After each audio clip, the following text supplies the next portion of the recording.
Hello, and welcome to Insightful Conversations with your host, Three Principles practitioner, Adey-Jones. Join her each week as she welcomes some of the world's leading Three Principles teachers and practitioners who share how this understanding has dramatically improved the quality of their lives and the lives of those they work with. I'm so thrilled to have Lucy Bainbridge with me today. Lucy is a Facebook ad expert and social media coach and consultant for spiritual entrepreneurs. Back in 2015, she became a certified clarity coach after having a spiritual awakening which catapulted her out of a life of addiction and toxic relationships.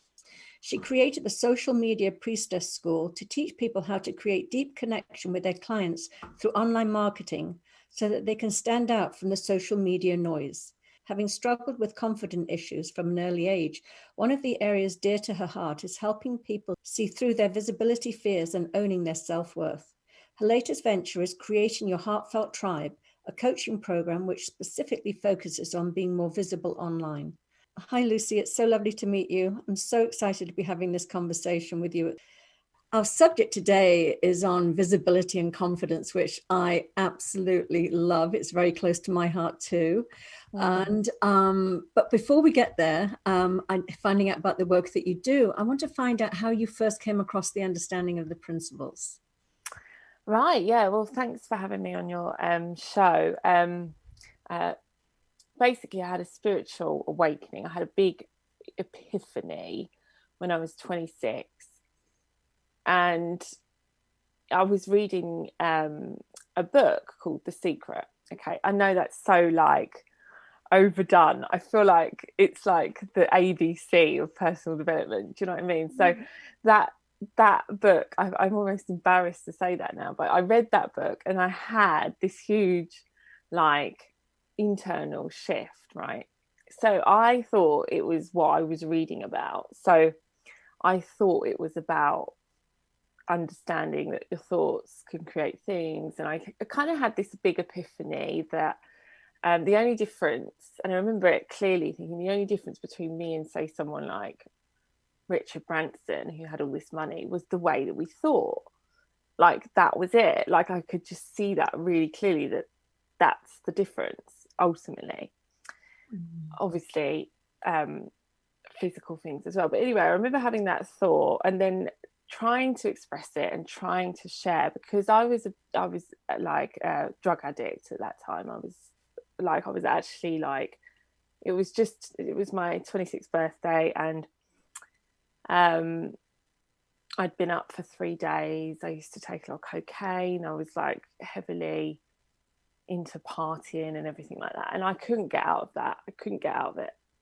Anyway, I had this epiphany, and it was like the colours went brighter, and it was like I had one of those awakenings that people talk about, and everything changed. So I stopped doing cocaine, I stopped smoking. It's all happened just before my mum was diagnosed with cancer, so I feel like there's this really strong alignment that was going on to help me deal with what was about to happen. Anyway, so I know we're talking about the principles, but basically I then wanted to share what I had seen, and I couldn't, because it wasn't really what this book was saying. And so I was really confused, because I thought it was obviously what this book was saying, which was all about the law of attraction and all of that. But ultimately I'd had this great big internal shift. And so when I heard Jamie talk, I literally he was on I think it was a vet tailor, a woman called Yvette Taylor. She had a show, a summit, a telly summit herself, and he spoke about clarity. And then I read his book, and it was like he's talking about what happened to me, which was this insight. He talked about it talking about insight, and when you have an insight, it literally shed layers and layers of thinking. And so the more he spoke, the more I understood quite quickly that's really what it's about. It's not about becoming rich, or it's not about all the things that you can get with your thoughts. It wasn't that had shaken me, because it was, but obviously it was this internal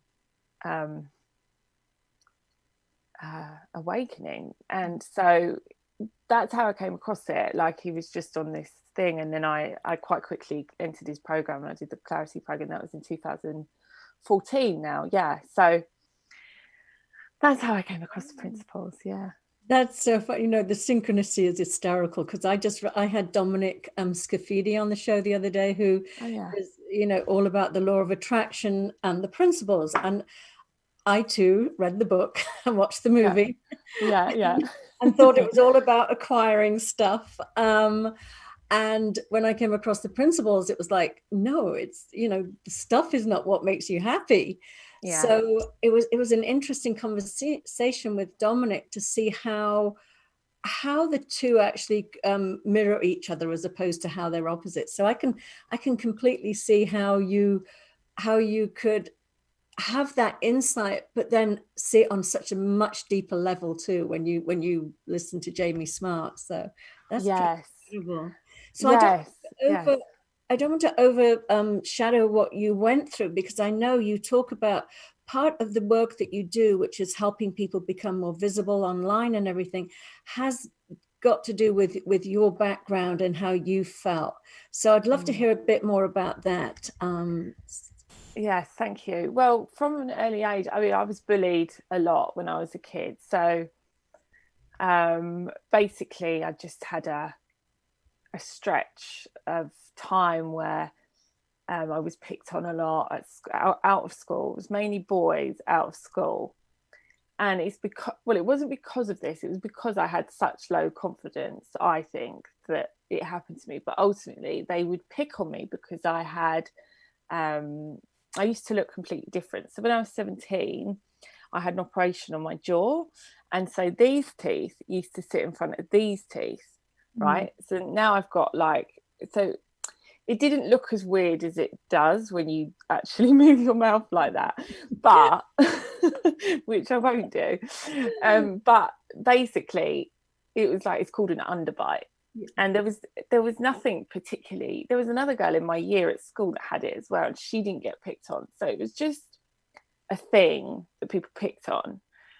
But it went on for years, right? So it went on for years and years. I had such little self-confidence.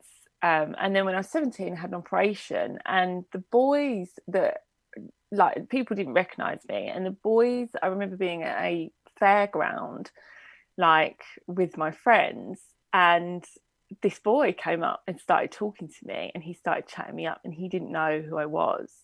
So can you imagine this extreme change in nothing internally really changed, though, if I'm honest. It was just this outer thing. So I had all this emphasis on how you look, basically, and thought that was ultimately what was going to change my life. But I soon realized that it wasn't really that. It was always what was going on internally with me. I would always feel I didn't stick up for myself, and I would always get completely shaken. I was very sensitive, and so it was easy to pick on, I suppose. And so I went through all these years of drugs were my escape, drugs and drink, so that I was confident. That's when I was myself, when I was off my head. So and I just, everyone was like that. It wasn't just me, it was everyone around me was like that. I was just about to say me too. It's a lot of us that grow up with insecurities and challenges as a young child.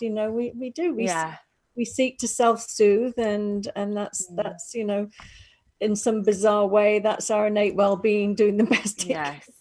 Yeah, it is. Yeah, that's so true. And I love that's brought up in the principles, because it's not really in lots of recovery programs. So basically this shift took me, like I gave up smoking, I gave up cocaine, I gave up loads of stuff. I still stopped the drinking, and that's been like something that's carried on. But like ultimately I just grew from that place, and I had my own thing then, right? I know, like before it was like, well, I had to have friends. There wasn't really any substance. I didn't really have any, like anything that I enjoyed doing. Like there wasn't a hobby or anything. So suddenly I was like sort of obsessed with reading all these books, and I was like interested in coaching, and I was like learning about it, and I was just absorbing information. Whereas I'd done stuff, like I'd done a degree, I'd done all of that, but I'd done it like being dragged through it, like, you know, done it kicking and screaming, like barely getting my essay in on time. There was no like connection to it. And so suddenly I think what really built my confidence was just enjoying my own time and having like something that I was interested in. And then I'd always wanted to be like you know, in bright lights. I think like that was something that I'd always wanted to do. And I think a lot of women, particularly men as well, but I do tend to work with women,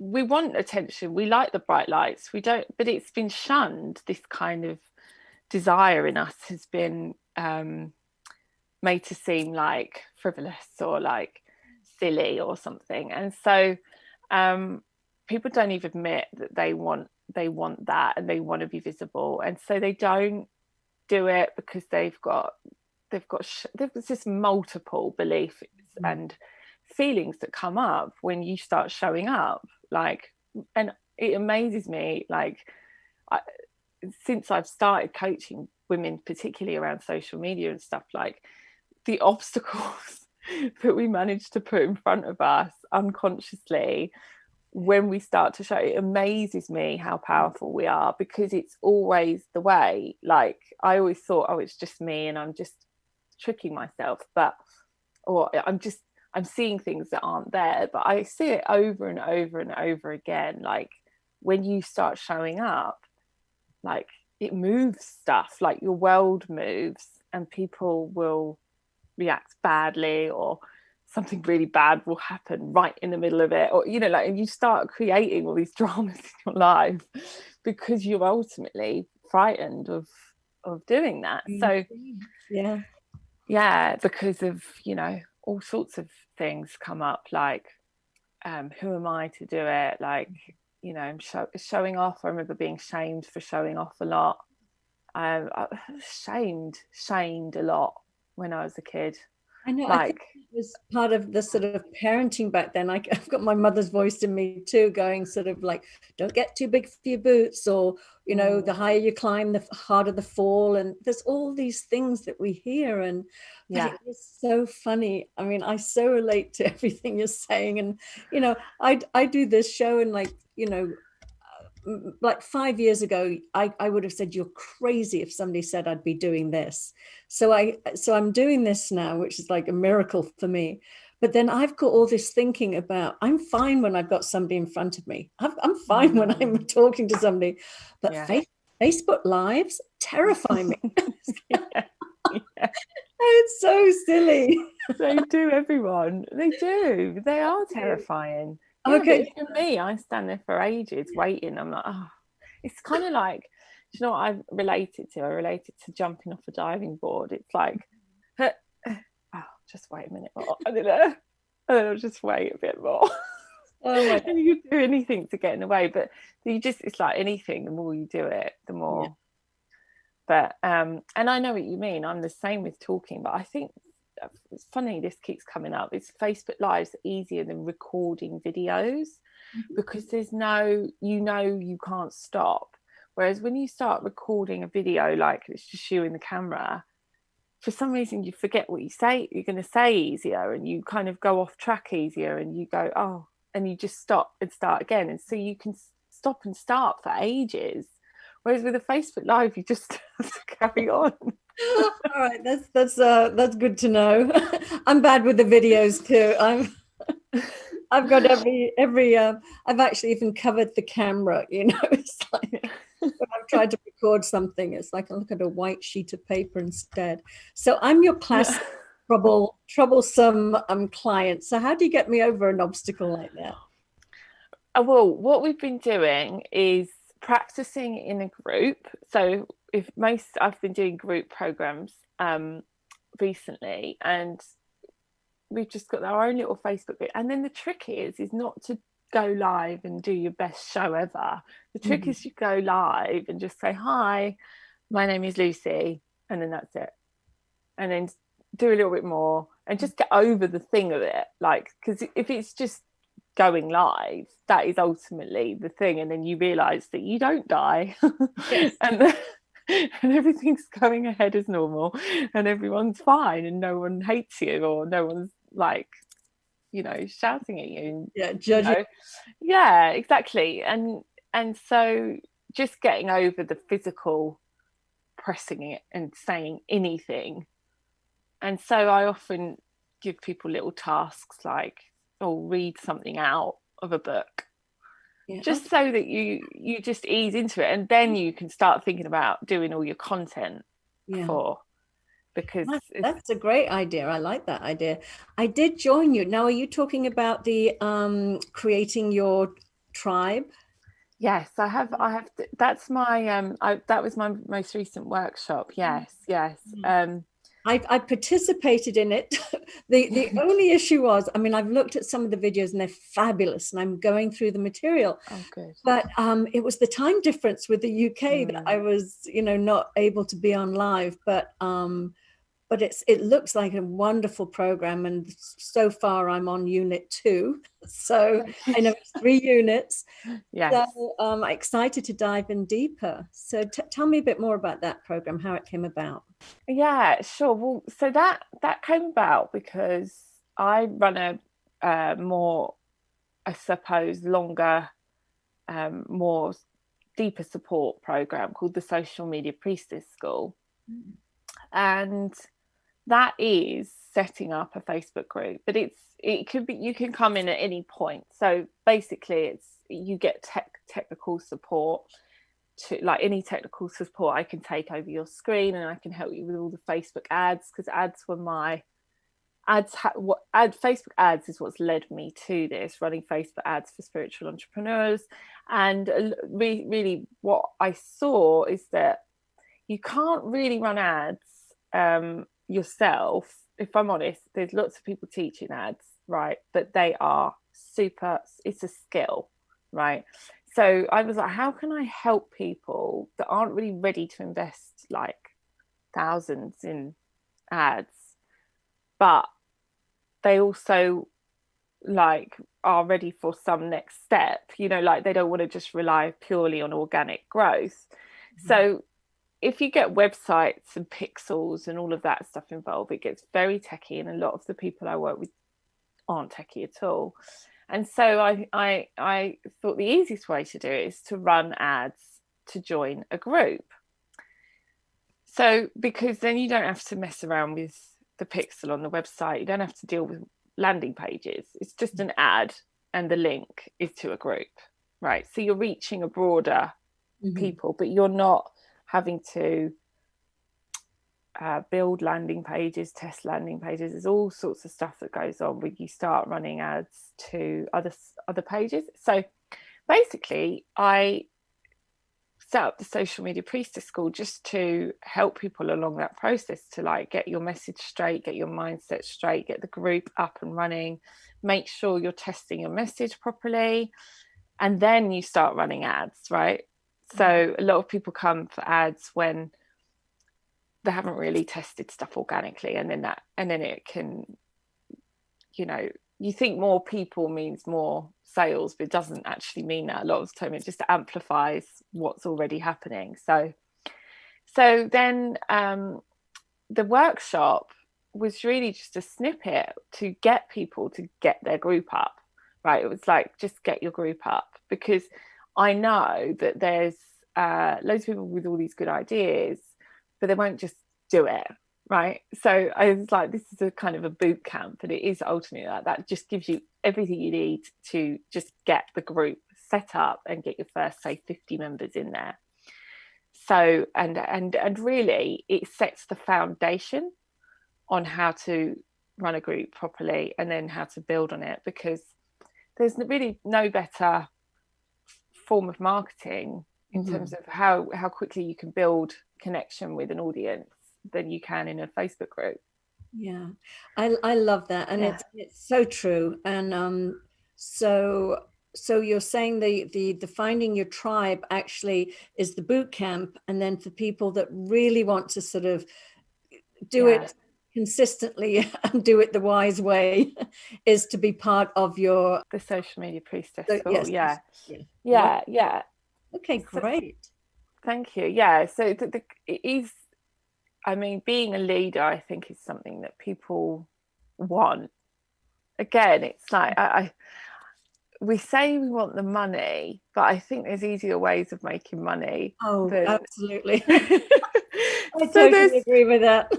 There's so much more to it than that, and I think it's just really when you step into accepting that actually I love leading, I love being on camera, I love sharing my gifts, you know, and you own it, then it's easier to do it. But I think some people get a bit confused. Yeah, I find that about what they want really with around that kind of stuff. Yeah.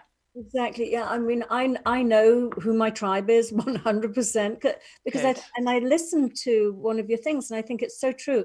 It really is. It's like, what was the transformation in you? And that's it right there. Like, you know, I know that I was so codependent for most of my life. And then and I was in therapy and I was everything. And then when I came across the principles, I was just free of that codependent behavior that was, getting me into some pretty nasty, toxic relationships. So I'm passionate about sharing that. But not only do I have this silly thinking around, being seen, believe it or not, but also the tech side, which I think a lot of us have too. So that's wonderful that I love how you bring that together, that you help people find what it is, what their transformation story is, how they then can help other people, and how you can help them with the technical side as well. So yes, thank you. Yeah, I mean, it was very clear to me that I wanted to do that level of support because I was running Facebook ads for clients and they pay a lot of money, and then something doesn't work and it's just you in this computer screen saying no, like it's just not working. And what do you do? And Facebook's chat support are just this outsourced team that know nothing about Facebook ads. They have a script and it's like those FAQs, it's like, oh, you've said this word, is this what you want? Yes. It's that kind of experience but with a person. So that it's a nightmare. So I got support in terms of, there's this great group called FATC, which is Facebook Ads That Convert, and she's like, the authority on Facebook ads, and she has all these experts come in and you can jump on a call based around your area of expertise and they'll just help you, they'll take over your screen. So I was like, I need to do this for other people, just with the, because like setting up Zoom or anything to do with ads is techie. So or copywriting, content, all of that, you get help with all of that. It's a proper all-in-one package, and it's like a membership. You can come in and come for a month, do the course, but it's a rolling program, so you can come in at any time. It's not like so that was really important to me to be able to do an almost, I am doing it for you, but you're not paying the price of me having the responsibility and doing all the setup.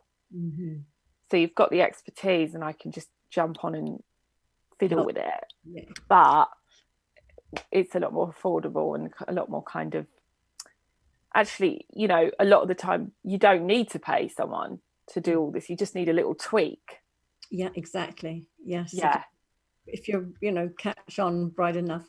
So I want to, I love what you're doing. I love that you're sharing, helping, as you say, spiritual entrepreneurs, help other people. So that's beautiful. So what's next for you? I know that is it still around this realm or?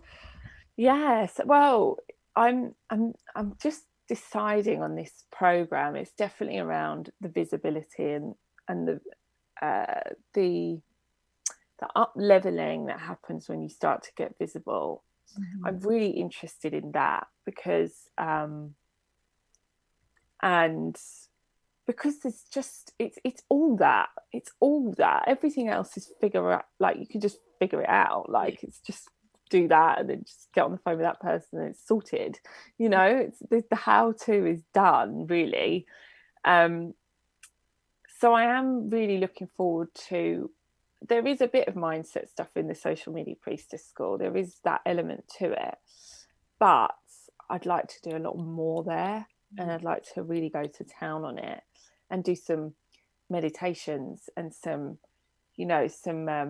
audios that are specifically around visibility, and also the money thing is a major player in all of this. Mm-hmm. And really work on the mindset. And there are journal exercises that I do, and I know that's not principles based, but I do think that questioning yourself, like looking at the things sometimes, can really open up you can ask yourself, you can see stuff more clearly when you if you can ask yourself, you can coach yourself essentially with these questions, that, and I find that does, I love journaling. It always gives me some kind of, because like I was thinking about, like we're talking about the like when we were kids and stuff, and it's like sometimes you know where you've got these habits from, and but then it's like it's almost like you see it again with fresh new eyes, and it's like you have another realization around the same thing, even though it's the same thing, but it like becomes even more clear. Yeah. And I do find that that's kind of what the journaling does. It kind of just allows stuff to just clear away quite quickly. But that's my tool, so I like to teach and that. I think that's important. I think often some of us come to the principles and it's a bit like, oh, principles police are going to be after us if we mix some other things in there. But you know what, it's like, just do what is fun for you, do whatever if it's meditating, if it's writing, if it's whatever it is, and it helps you do it. It's just, I think the difference with the principles is, as we always say, it's just a description, not a prescription. But that doesn't mean that we can't use tools and that we've enjoyed and clearly give us results, as in, like you said, a deeper insight into something, just free form writing. You're like, oh, wow, gosh, exactly. And allowing yourself to really dream.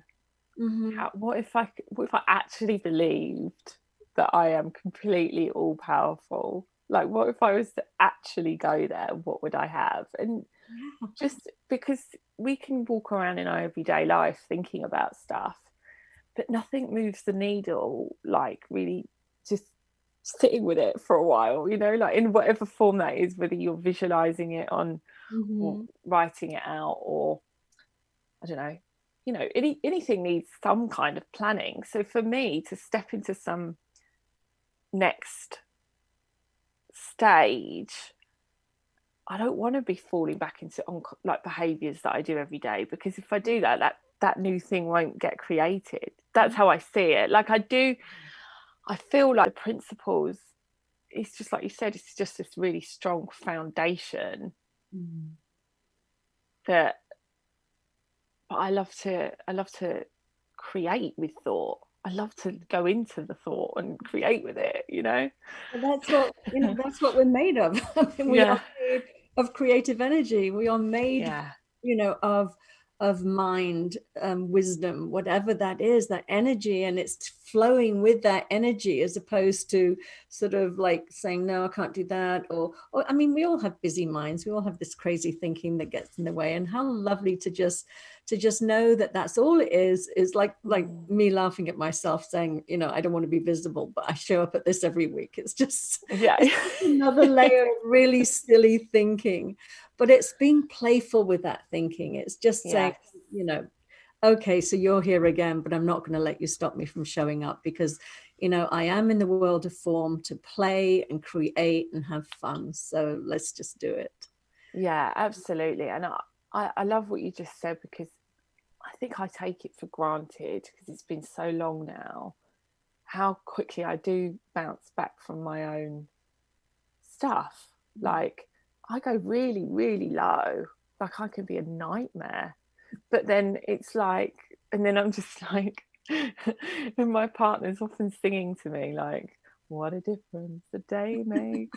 And for a minute, in my case, psychos are all, well, I could spend all day with you. I'm so sorry. I know it's late at night for you over here in the UK, but we're coming to the end of the show. But I just wanted to thank you so much, and really encourage people to go and look at your Facebook page. It's Social Media Priestess.